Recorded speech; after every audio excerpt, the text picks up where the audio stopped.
Привет! Сегодня у нас еще один гигант. Однажды мы снимали обзор на Honor 8 Max. Он просто был огромнейший, 7 дюймов и 12, 7-12 дюймов. Poco X3 6,5 дюймов. А Cubot Max 3, который сегодня будем обозревать, с диагональю 6,95. Почти 7 дюймов. Компания как в описании, так и в своих постерах изображает его прямо-таки 7-дюймовым мини-планшетом. И мы сегодня рассмотрим, какие у него возможности. Ведь даже по размеру видно, что он действительно огромный, больше, чем Poco X3. У меня Poco X3 в чехле. Видите? И то этот больше. Сейчас мы будем знакомиться с этой моделью. И я поделюсь, стоит ли она своих денег. Ну и так, начинаем.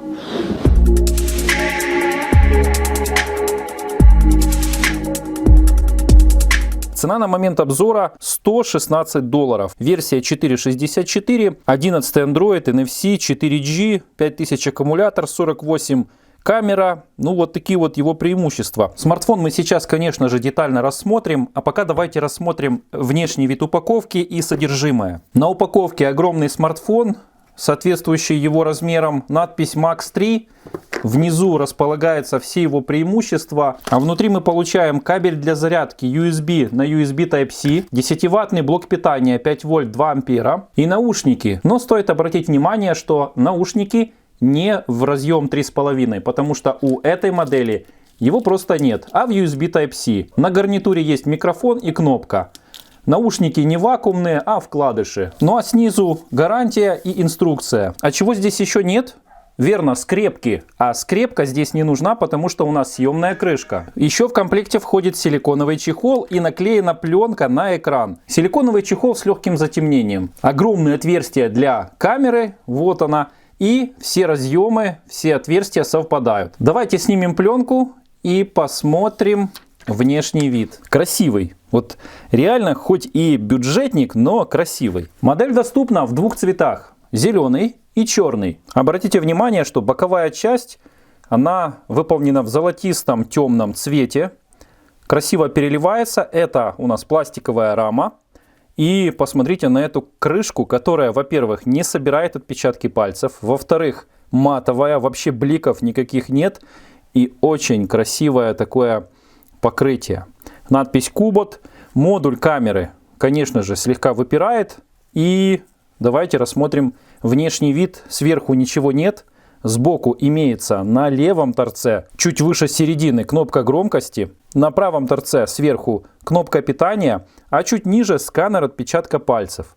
Если смотреть сбоку, то сканера практически не видно. Он в легком углублении. Внизу располагается отверстия для микрофона и динамика. Для симметрии сделали их одинаковыми, будто бы здесь два динамика. Он здесь один, вот здесь. А здесь располагается гнездо USB Type-C. Также есть индикатор уведомлений. Он располагается чуть правее, оповещает о том, что что-то пришло. Ну а сверху, рядом с ним, в центре располагается маленький разрез на боку. Вот он. Это разговорный динамик. Динамик громкий, хорошо работает. Сам модуль можно было бы уместить более компактно, но так как смартфон гигант, решили сделать и гигант раздел с камерами. Обратите внимание, что внутри такой перелив. Это у нас основной модуль на 48 мегапикселей, макромодуль и модуль, который отвечает за эффект боке. Ну и мощная 1-амперная вспышка, по-моему, из двух светодиодов. Сейчас мы посмотрим. Запускаем смартфон. Немного неудобно, потому что если держать в руках, вот, как нормальный смартфон, держим, упираясь сюда в ладошку, то только на сканер отпечатков. Да, нормально, смартфон будет включаться, но если вам надо зажечь дисплей, включить его, то надо тянуться, перебирать вот так вот его и включать. Включил фонарик, фонарик реально яркий, очень классно светит, и у него и не холодный, и не теплый, средний свет освещения. Если отключить дисплей, то фонарик горит. Сканер отпечатка пальцев настроил, сейчас покажу, как он работает. А вот еще не успел, а точнее забыл настроить разблокировку по лицу.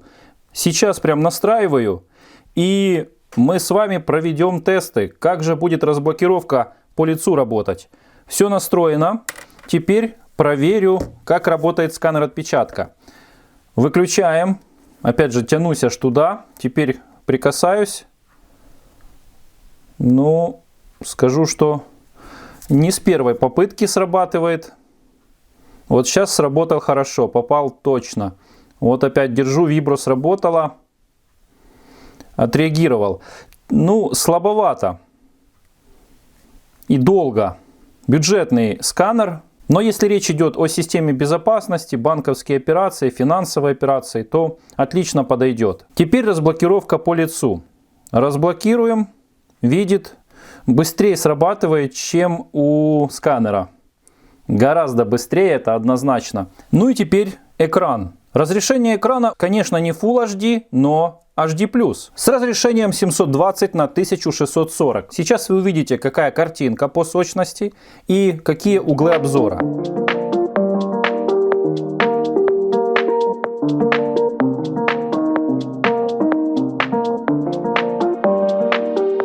Устанавливаю максимальную яркость. Хорошая яркость. И теперь минималку. И минималка тоже очень хорошая. Примерно на... Вот так вот поставим где-то процентов 70. Края у экрана закруглены с эффектом 2,5D. Стекло, если будете клеить, по тому же принципу, как и сейчас пленка, будет не до края приклеиваться. Лучше покупать с черной рамкой. Ну и, конечно, вы заметили, что огромный черный круг в уголку — это у нас камера. Ну, какая-то сильно уж большая. Почему-то, мне кажется, можно было бы поменьше сделать. Вот посмотрите ниже Poco X3. Какой размер у камеры и какой у Cubot Max 3.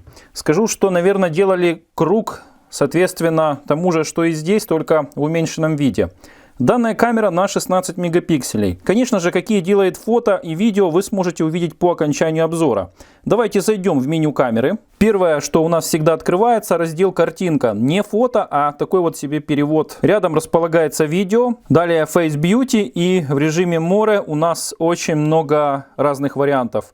HDR, панорама, замедленное движение, монохром, ночь, профессиональный, то есть ручные настройки, боке, сканер и макро. Нету широкоугольного, но это не страшно. Зайдя в настройки камеры, у нас очень много разных режимов. Режим стабилизации, режим съемки и разные другие варианты по настройкам. Также в настройках имеется пункт, для этого нужно зайти в самый низ, в раздел «Системы» и выбрать раздел «Жесты». Здесь есть управление навигацией. Навигация в системе с помощью вот такого вот полноэкранного режима с помощью жестов или же с помощью 3 кнопок. Но учтите, когда активируется этот режим, то у вас эти кнопки воруют место на экране. В режиме игры, во всех программах они не сквозные, не прозрачные, а именно воруют прямо-таки. Поэтому отключаем и пользуемся уже жестами на экране. Вот пропали, появляется лишь такая полоска. И это очень удобно. Зайдя в меню, не совсем мне нравятся такие значки, свои какие-то у компании Cubot в оболочке. То есть Android вроде бы все здесь чистый, 11, все как положено, но вот значки не совсем мне нравятся. Давайте покажу, какой тест Antutu выдала. Не проходит тест по графике 81 442. Это развернутые показатели, здесь стоит 0. Почему не проходит, не знаю.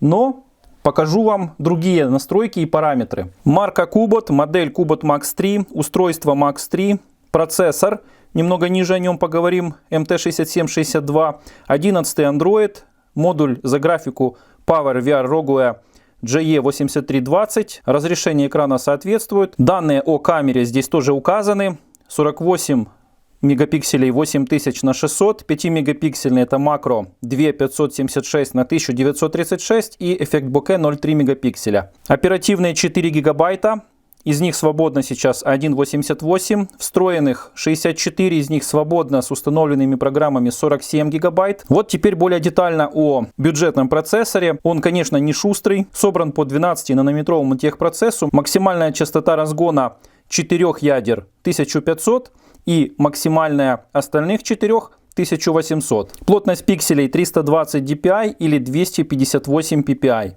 Тест мультитач всего на 5 касаний. Почему всего? Потому что не 10. Камера как передняя, так и задняя снимает с разрешением 1920 на 1080 30 кадров. Максимальная ISO 2400. Аккумулятор на 5000 мА. Для такого гиганта это среднее. Было бы хорошо, если бы поставили бы на 6000. В тестах он не дотянул. 4337. Заряжался он в таком режиме 8 часов. Если же использовать его без тестера, то будет заряжаться около 5-6 часов. Помимо NFC и двухдиапазонного Wi-Fi, у нас еще есть GPS и Bluetooth 5.0. Еще имеется ночная подсветка для экрана, а также имеется темная тема. Вуаля! Запускаем тест GPS. Работает он с GPS, GLONASS и Beidou. Galileo не поддерживает. Но связь хорошо держит, 31 видит.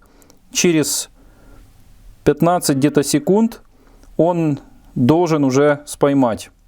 Частный дом сейчас 5, 7, 6. Ну, уже достаточно. Beidou и GPS. Отлично. Здесь в Antutu указаны не все бенд-стандарты. Ну а вот на сайте производителя указано 4G, Band 1, 3, 7, 8, 19, 20.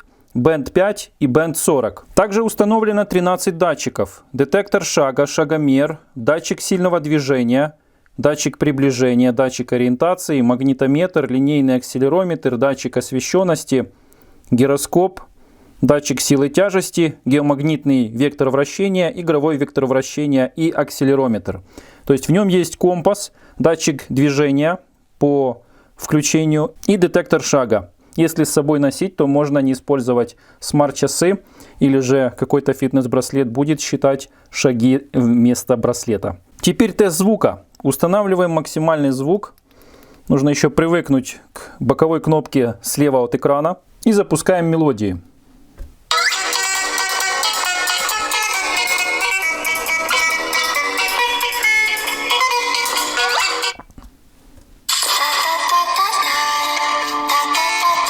Я пока помолчу про динамик, вы сами послушайте. Звук поставим на всю. Вот на этом треке слышно. Слышно, что звучание здесь динамика по пятибалльной системе, но я бы оценил на 3,7, потому что высокие есть, средних очень много, а низких практически нет. И громкость, динамика, хотя и хороша, то есть для звонков нормально, для озвучивания, для просмотра фильмов нормально, а вот насладиться любимыми треками уже не получится. Даже какая-то хрипосца появляется такая. Будто бы першит динамик, как мембрана какая-то. Зависит от треков, правда. Бюджетный динамик, ничего не скажешь. Но работает. Не хватает здесь двух динамиков, ведь у Honor 8 Max здесь два динамика. Один здесь, второй здесь. И звучание просто класс. Как, собственно, и у Poco X3. Звучание огонь. Ну вот, к примеру, сейчас включу звук. Вот вам для примера звучание этого трека на Max 3. А вот на Poco X3. Стерео и совсем другое качество. Чуть подальше прокручу.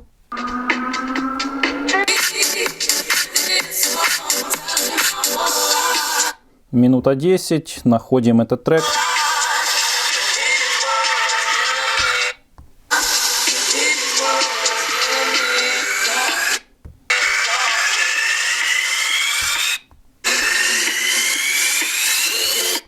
Чуть дальше. Факт налицо. При подключении OTG переходника флешка начинает мигать, а здесь есть полный доступ к информации. Это позволяет и мышки подключить, и клавиатуры, если надо, а может быть даже жесткий диск. Теперь запустим тест игры Asphalt 9. Сразу хочу сделать акцент, что процессор MT6762D это у нас бюджетный, не игровой процессор. Графика здесь минимальна, то есть игры тянуть будет все, но на минималочка. Здесь установлена сейчас максимальная графика в игре Asphalt 9. Давайте запустим. какой-то трек и посмотрите, как ведет себя во время игры. По поводу его отзывчивости, ну, игры большие запускает долго, и сам по себе смартфон не является каким-то сверхбыстрым. Работает нормально, открывается не как у каких-то крутых смартфонах, но работает нормально. Сейчас я вам покажу, как в игрушке он себя ведет. И поехали. Пока я просто буду ехать, ничего не предпринимаю, а вы понаблюдайте за графикой. Она такая, как топором обрубана, слегка подтормаживает где-то. Ну и теперь я подключаюсь.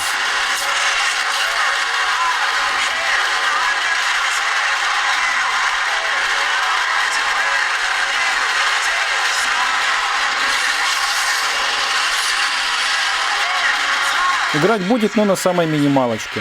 По поводу шустрости покажу. Вот запускаем, например, номеронабиратель. Входим. Возвращаюсь. Запускаю GPS-тест. Возвращаюсь. Запускаю другую программу. Она, кстати, раньше не запускалась. Только начинается установка. Вот программа Zedge. То есть видно, что срабатывает очень шустро. Камеру, пожалуйста. Раз. Ну, камера всегда у всех смартфонах пока запустит все функции и так далее. То есть так он работает хорошо. Напоследок давайте заглянем под крышку. Вот если держать вот так его к себе, в уголку в нижней части имеется выемка. Вот, виднеется. Туда мы вставляем коготок, поддеваем. Не бойтесь этих звуков. Вот он, этот огромный съемный аккумулятор. С обратной стороны крышки располагается NFC. Ну а здесь мы видим вход SIM1 и SIM2. Оба входа под нано-сим-карту. А здесь карта памяти до 256 гигабайт. То есть лотка здесь нет, как вы поняли. Модель аккумулятора C15. Емкость его здесь указана и в ваттах указана. И давайте заглянем внутрь. Посмотрите, здесь есть специальная такая лента, которая позволяет его удерживать здесь. Тут указаны все характеристики. Max 3, какие бенд-стандарты поддерживает. И чтобы его одеть, вот так вот назад возвращаем. Раз, установили, вложили и все. Тоненький, компактный на 5000. Если бы добавили, наверное, 6, то он бы тогда стал потолще. А так он небольшой по толщине, но зато огромный в руках. Еще хочу послушать из комплекта наушники. Послушаю, как они звучат и поделюсь своим отзывом. Наушники громкие. Баса не хватает, ну и это вкладыши, что от них ожидать. Кстати, на гарнитуре у нас 3 кнопки. Здесь кнопка громкости, а в центр нажимаем, ставится на паузу или принимаем звонки. Еще обратил внимание, что наушники, когда приходят в упаковке, то они вот так вот деформируются. Посмотрите, что делается. Ну, будем надеяться, что расправятся. Вот здесь такая же ситуация. Вот так выглядит этот пульт. Но для бюджетных наушников в комплекте звук отличный. И громкие, и передают более-менее нормальный звук. Поговорить тем более можно. Отдельно, кстати, компаса здесь нет установленного. Но если зайти в программу GPS Info, то можно увидеть, что компас работает. Давайте запустим диктофон. Я сейчас подключил гарнитуру и устанавливаю высокое качество записи. И нажимаю записать. Тестируется сейчас микрофон через гарнитуру, вот шуршу сбоку. Это у нас микрофон на гарнитуре. Теперь я ставлю паузу, отключаю звук, сохраняю, извлекаю гарнитуру и включаю уже запись через этот микрофон внизу. Вот внизу шуршу. Раз, два, три, четыре, пять. Точно такое же расстояние. И все, что вы слышали, было сделано без всяких обработок. И вставлено в видео с помощью микрофона этой модели Kubot Max 3. Когда мне он пришел, на него прилетело небольшое обновление. Я установил. За время использования, конечно, после Poco X3, тестируя этот смартфон, я понимал, что у меня в руках очень бюджетный смартфон с большим, правда, экраном. Рамки у смартфона минимальные, яркость смартфона хорошая, звук, конечно, остается желать лучшего, но если у вас раньше никакого другого смартфона не было, не с чем сравнивать, то этот звук будет вам отличный. У смартфона я не заметил ухудшения по связи, она обычная как по SIM, так и по Wi-Fi. Хороший прием GPS и у него хороший емкий аккумулятор, хоть и по тестам не дотянул до заявленных ровно 5000, но это нормально, у предыдущих смартфонов, которые я тестировал, такая же ситуация. Заявляют одно, по факту через тестер заходит другое, ну а в итоге все равно он нормально расходует аккумулятор, то есть не спешит его разрядить. В комплекте есть все, что нужно. Если хотите такой экран защитить, то я советую докупить еще стекло. Стекло уже я получил, лежит рядом. Буду клеить и отправлять в Киевскую область его заказчице Татьяне. Спасибо, что к нам обращаются. Теперь осталось вам посмотреть фотографии и видеосъемку с камеры на 48 мегапикселей и с разрешением 1080 на 920 по съемке видео 30 кадров. Ну а я с вами прощаюсь, друзья. Буду рад услышать, что думаете вы об этой модели с большим экраном от бренда Cubot Max 3. Тестируется смартфон Cubot Max 3. Это в сумерках съемки на заднюю камеру. Есть возможность съемки со стабилизацией, но стабилизация электронная. Сейчас я слегка пройдусь. Заметил, что в вечернее время, ну прям уж очень не хватает подсветки, яркости, так сказать. Потому что вот этот же снимок я сделаю через фото, будет нормально видно. А вот если делать съемку видео, то темнит. Ну, какой есть. Может быть, если использовать какую-то другую программу камеры, не родную встроенное приложение, а вот такое вот, какое-то постороннее, то тогда будет хорошо. Ну, думаю, этого достаточно, чтобы оценить. Теперь передняя съемка в пасмурное, точнее в сумерках. Вот передняя получше. Вот вам простой пример. Задняя не такая светочувствительная. Передний модуль лучше снимает. Ярче. Та же дорога, совсем по-другому освещение, получше. Ну, а это уже дневная съемка Cubot Max 3.